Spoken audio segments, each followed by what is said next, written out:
there's ice buildup right there. You see the ice right there in the bottom. There's a lot of ice. So preventing the airflow is the ice buildup.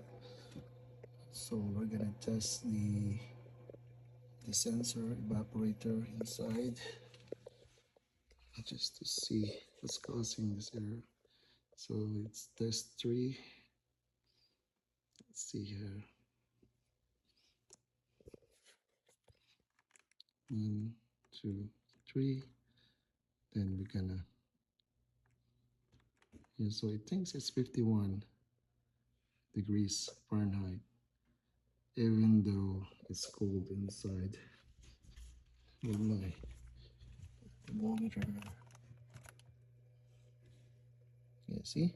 It's not reading right. This is just outside, so how much more inside it's supposed to be? It's supposed to match. It's like that. So it thinks it's warm. That's why it's not defrosting. Alright. So we'll just have to replace the sensor. It comes with the evaporator assembly. Okay.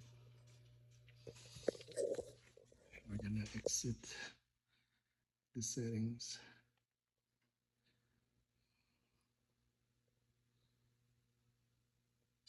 Okay.